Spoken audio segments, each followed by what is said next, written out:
Good day. It's January 15th, 2024. Today is a federal holiday in the United States, commemorating the birthday of our beloved civil rights leader, the Reverend Martin Luther King Jr. I'm Sam Buban. Welcome to the polls. And I'm Joe Buban. Welcome. We are officially in the 2024 election campaign season here in the United States. And today, the Iowa caucuses took place. And as of this telecast, we don't have a clear winner yet in the nomination for president in the Republican Party for the 2024 presidential election. Will it be Donald Trump or Nikki Haley? For many of us viewers, we will explain to you about this process. We understand that the Iowa caucuses is a little-known process to many of our Filipino-American voters in the United States. We begin by saying that the Iowa caucuses is the first voting event in the nation of the first step for a presidential candidate to win in order to become the nominee for the party as a Republican candidate or a Democrat. And they are called caucuses, and not just a caucus, because there are several of these designated caucus sites spread all over the state. And it will also be the opportunity to elect their 40 National Convention delegates to send to that event as the Republican National Convention in Milwaukee, Wisconsin, who will host the 2024 Republican National Convention. For the Democratic presidential nomination in Iowa, this process and method started in 1972, but the Republicans started doing the same 4 years later in 1976. Under the Iowa law, the presidential nomination has to be done through the caucuses, while the state election candidates has to do it through the primary election. So what happens in these caucuses? Here's how they do it. It will be fair to assume that that's how they did it today. So, after months of debate and convincing the voters to pick a presidential nominee, the caucus goers, these are the voters, they go to these designated voting sites, also called caucus sites. They go in to register as early as 4 p.m. to register to vote. But the actual voting takes place in the evening at 7 p.m. The votes are cast in a pre-printed selection ballot or write-in ballot in a blank piece of paper. The votes are counted at each of these sites and are consolidated statewide and come up with a winner. Unlike in a primary election, which is also the elimination round, for which the winner represents the party in a statewide election like for U.S. Senator, Governor, and other state officials. That's determined through the primary election, which is done all day on a given day and for which a mail-in voting is also allowed. But in the caucuses, it had to be a voting in-person process. The delegates from Iowa in the National Nomination Convention, which will be in Milwaukee, Wisconsin, this year represents 1.6% total delegate counts of the total number of delegates who will cast their vote for a party presidential nominee. The presidential nominees are the ones who will be in the ballot during the general election in November 2024. In the Democratic side, President Joe Biden is already presumed as the nominee as he is running for re-election. And in the Republican side, Donald Trump is leading in the polls for the presidential nomination. The other three top candidates are former Trump administration's ambassador to the UN, Nikki Haley, Florida Governor Ron DeSantis, and businessman Vivek Ramaswamy. Former New Jersey Governor Chris Christie dropped out as a candidate last Thursday, but remained as the vocal critic against Donald Trump. Some political analysts believe that Nikki Haley still has the pathway to winning the Republican nomination if she wins in New Hampshire and South Carolina primary a month later. New Hampshire Governor Chris Sununu, a moderate Republican and an occasional Trump critic, has been lending his support to Nikki Haley in the state of New Hampshire, where Trump is not so popular to Republican voters, and in a state won by Joe Biden in 2020 by a margin of 59,277 votes, or 7.3% margin on the total vote cast. Last week, an oral argument took place before a panel of judges for the D.C. Circuit of the U.S. Court of Appeals for determination of whether or not former President Donald Trump is immune from prosecution for every criminal act he did when he was still president. The background of this Court of Appeals case is that Judge Tanya Chutkan, a D.C. federal judge, had made determination that the former president is not immune from crimes committed in the January 6 rebellion in the U.S. Capitol and all illegal efforts to overturn a legitimate election whereby Joe Biden was the winner. Trump's criminal defense maintained their position that Trump is immune from prosecution because he was still president when the alleged crime happened. Special Counsel Jack Smith, after more than a year of investigation, gathering of evidence, charged the former president with the crime against the Constitution and fraud against the American people. After that ruling by Judge Chutkan of Trump not being immune from prosecution, Trump's defense filed an interlocutory appeal for a determination of immunity at the D.C. Circuit Court of Appeals. For this, oral argument was scheduled Wednesday last week before a three-judge panel, two of which were appointed by a Republican president and one by President Joe Biden.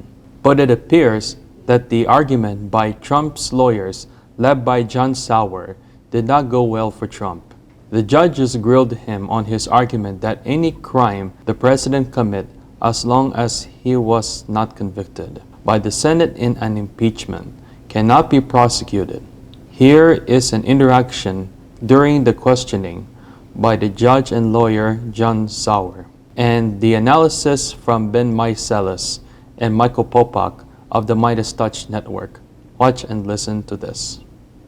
Ben Meiselas and Michael Popak here from Legal AF. Here is our takeaways from that D.C. Circuit Court of Appeals oral argument on Donald Trump's appeal on the issue of absolute presidential immunity. I just want to go to the heart of it to put these two clips that I think tell the whole story. Then, Popak, I want to get your summary of what went down. First, Donald Trump's lawyer, John Sauer, being questioned by the panel on the D.C. Circuit Court of Appeals, specifically Judge Pan, about whether or not, under Donald Trump's view of absolute presidential immunity, a president could order things like SEAL Team 6 to kill a political rival, call it an official act, and claim absolute presidential immunity. Watch what went down.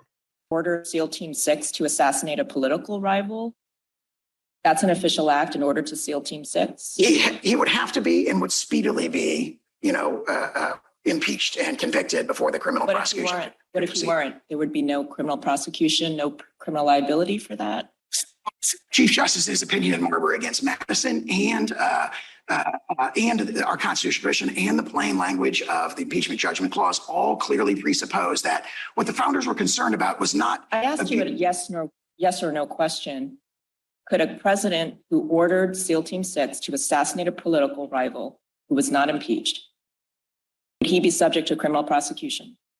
If he were impeached and convicted first. And so your answer is no. My answer is qualified yes. There's a political process that would have to occur under the structure of our Constitution, which would require impeachment and conviction by the Senate. In these exceptional cases, as the OLC memo itself points out from the Department of Justice, you'd expect a speedy impeachment and conviction. But what the founders were much more worried about than using criminal prosecution to discipline presidents was what James Madison calls in Federalist Number 47, the newfangled and artificial treasons. They were much more concerned about the abuse of the criminal process for political purposes purposes to disable the presidency from factions and political opponents. And of course, that's exactly what we see in this case. I've asked. Okay, and the court continues to grill Trump's lawyer, John Sauer, on that. Compare that, though, Michael Popak, to the lawyer arguing on behalf of the government, James Pierce, who brought up this issue as well. Watch this. Based on questions of separation of powers, of constitutional text, history, precedent, is there, in fact, immunity for a former president? We think the answer to that is no, for of course, all of the reasons we put in the brief, and I'm happy to sort of address here. Candidly, I think if the court gets to that second question, there are some hard questions about the nature of official acts. And frankly, as I think Judge Pan's hypothetical described, I mean, what kind of world are we living in if, as I understood my friend on the other side to say here, a president orders his SEAL team to assassinate a political rival and resigns, for example, before an impeachment? Not a criminal act. President sells a pardon, resigns, or is not impeached? Not a crime. I think that is extraordinarily frightening future, and that is the kind of, we're talking about a balancing and a weighing of the interests. If it is hard for you to believe that Trump lawyers are saying that no matter what the president did, if he was not found guilty during an impeachment, that he will have no criminal liability. If you find it hard to believe such an argument, you're not alone. We are going to take a commercial break. Please stay with us.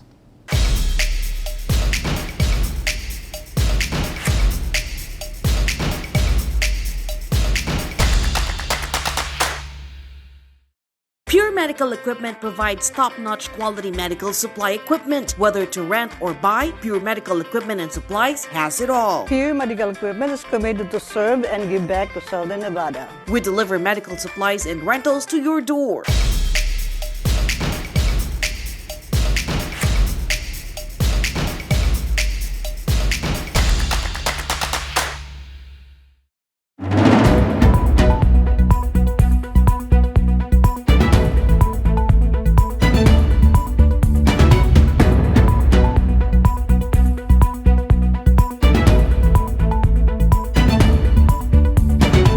Welcome back to the polls. In our news from abroad, we start with the Philippines. In a report from the Philippine newspaper, The Daily Inquirer, 108 police officers were terminated from service for having tested positive for drug use and for drug dealing since President Bongbong Marcos became president. Of the 108 who were fired from the service, 65 police officers tested positive for illegal drug use, and 43 were found to be involved in drugs, according to the data from the Philippine National Police during this period, July 1st, 2022 to January 3rd, 2024. In a press briefing at Camp Crame, the headquarters of the PNP, Philippine National Police Chief General Benjamin Acorda Jr., the government also forfeited the benefits of the police personnel who were terminated. A total of 289 police officers were disciplined, including those terminated, suspended, and demoted from ranks. In the Philippine political scene, former Senator Antonio Trillanes indicated during an interview with ABS-CBN News Channel's program Head Start, indicated he is thinking about running for mayor of Caloocan City. In the interview, and asked about a decision to run for mayor, he said, quote, "I am not there yet, but let's just say I am about 95% going in that direction," unquote. A win by Trillanes for the Caloocan City mayor will end the political reign of the Malapitan family in that city. The former senator was first elected to the Philippine Senate in 2007 while he was in jail for his involvement in the Oakwood Mutiny against President Gloria Arroyo's administration, but was not able to serve in the Senate seat until 2010 when the Supreme Court ordered his temporary release to serve as the legislator. He was re-elected in 2013. At that time, He was already pardoned by President Benigno S. Aquino III. Still from Southeast Asia, in Myanmar, that's formerly called Burma, an alliance of rebels has taken over a key city in the north that is close to the Chinese border. After a fierce fighting between the rebels and government forces, the government forces in the city of Laucaing laid down their arms and surrendered to the rebels. The rebel alliances, called the Three Brotherhood, as they are called, said they took over the regional military headquarters located in the city, surrendered to the rebels. This happened a week ago. In a report from the Los Angeles Times, described the fall of Laucaing City as the biggest yet of the defeat of the military junta since the 2021 overthrow of the democratically elected President Aung San Suu Kyi. Ethnic armed organizations battled for greater autonomy for decades, but Myanmar has been racked by what amounts to civil war since the army seized power in February 2021. The military coup sparked nationwide armed resistance by pro-democracy forces. In the state of Nevada, you may not see it in Las Vegas, but a winter of heavy snow finally came to northern Nevada. And even in Lake Tahoe, a snow avalanche happened, interrupting the operations of the gaming city on the side of Nevada and the skiing resort late last week, but has since reopened. Late last week, as the weekend approaches, Nevada Governor Joe Lombardo ordered all state government offices to be closed on Thursday due to hazardous winter weather. All state offices in the executive branch of government in Carson City, Churchill County, Douglas County, Lyon County, Mineral County, Pershing County, Story County, and Washoe County, where Reno is, was closed on January 11. In an abundance of caution, as the government continued to monitor the weather situation. When we come back after the commercial break, we will be joined here at the studio by Marc Matsuo, the chair of the Asian Community Resource Center, or ACRC. He is our guest interviewee today. Please stick around.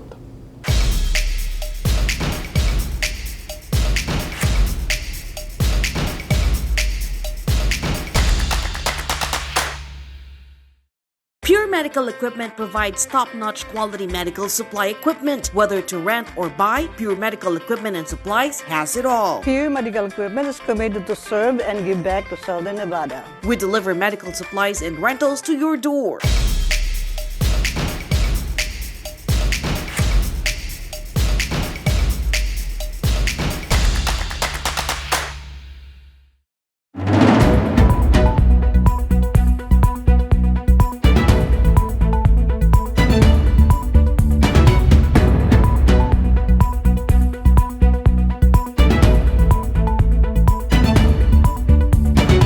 Welcome back to The Pulse. With us now here at FILAMTV Studios is Marc Matsuo of the Asian Community Research Center. Marc, welcome to The Pulse. Thank you. We appreciate you for making the time to talk to us today. Oh, no, thank you for having me. It's a pleasure to be here. Thank you. Please tell us first, what is ACRC? Is that what it does? Okay, so ACRC is Asian Community Resource Center. We started out as a center, and then now we also have the ACRC, which is the Asian Community Resource Coalition of Las Vegas. The center was started by Emily Higby, who passed away in 2021. And she started it basically to help business people that actually couldn't read their paperwork that they got from the IRS, from the county and from the state, and so they help translate the documents for them, and that's how they started. We've now evolved. Our biggest grant is from Nevada Health Link, which is the Affordable Care Act, so we help people to navigate that healthcare system, all for free. We provide energy, gas, and water assistance to people that are behind on their bill. We have a food pantry. Wow. We have a notary public on hand as well. That's wonderful. Limited immigration services as well. We help people to naturalize. And then also we have someone from the Department of Welfare Social Services that comes on Mondays and Wednesdays to help anyone with anything they need for Department of Welfare Social Services. Do you know if there's a distinction of your function or goal in the Asian Community Resource Coalition versus the Asian Community Development Council? Yes, actually there is. So we have an R and they have a D. No. Yes, I see that. I see that. Service-wise, we pretty much provide the same services. Emily Higby started ACRC in 2012. So she started out a long time ago. And actually, the coalition part now is really changed on what we really want to do. The coalition is really there to help all these other nonprofits to help build capacity to work together on grants. As you know, a lot of the nonprofits are all volunteer. Yes. ACRC and ACDC are one of the few that have paid staff and paid people that do the work. ACDC obviously gets a hell of a lot more grants than we do, but we're working and we really want to help our community and help our other nonprofits to help build capacity so that they can have employment as well. Because I think it's really important for sustainability throughout the community. Yes, of course, sustainability. Yes. Because other organizations, they just fade away and Exactly. we don't know what happened to them or what even have they accomplished. Right. Yeah. Marc, we have the 2024 presidential election coming up. What do you perceive of the level of engagement among the Asian community? For instance, do you hear them talking or paying attention to the importance of this democratic process? Actually, it's a good question. It's kind of a hit or miss, right? I think it's very similar with people. There's people that are very engaged and there's people that are not so engaged. Yes. The people that we hear that are engaged, we're hearing a lot about what the representatives are doing. What are they doing for their community? Yeah. How are they helping? And I think that's a very important factor. It is. And it's something that we even try and educate people and tell them, look, we're not telling you who to vote for, what to vote for, but are they helping your community? Are they helping your people with what they need? Right. And I think that should be the utmost importance, right? Yes. Whether there's a D or R by their name, or whether they are all Ds and they do help people or they don't.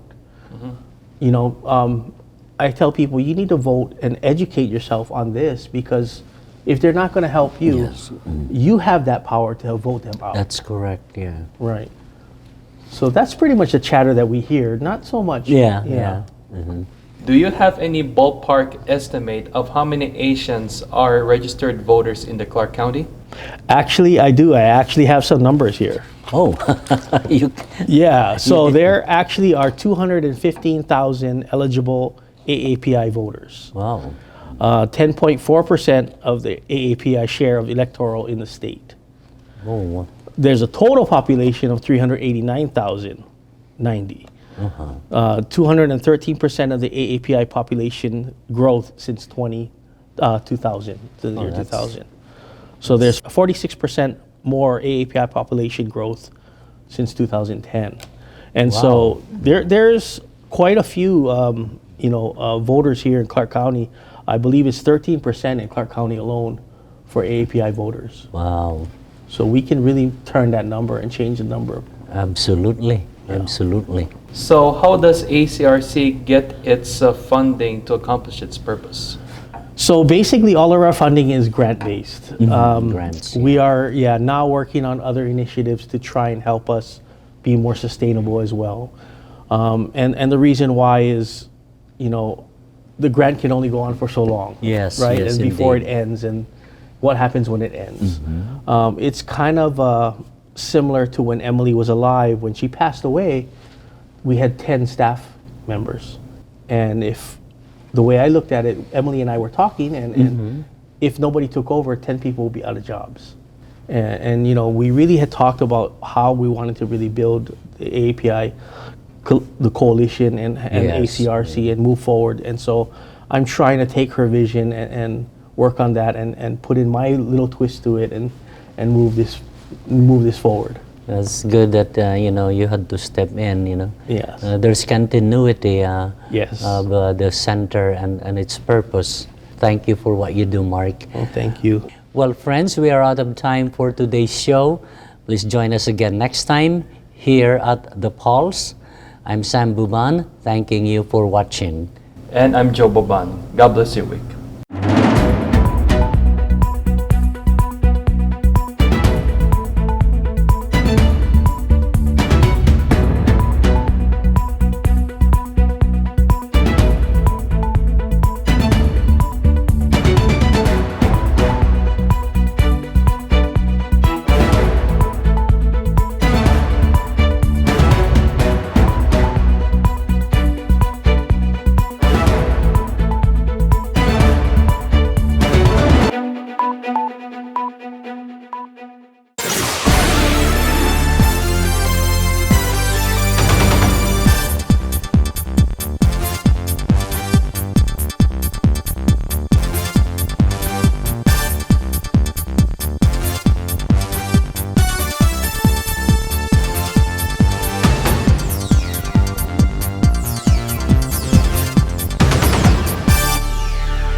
Enjoy Fil-Am TV Network on KGNG 26.8 Las Vegas and www.filamtv.us. Search for and download Fil-Am TV Network in Roku, Amazon Fire TV, Facebook, and YouTube. Download the WCE TV app from smartphones and search for Fil-Am TV.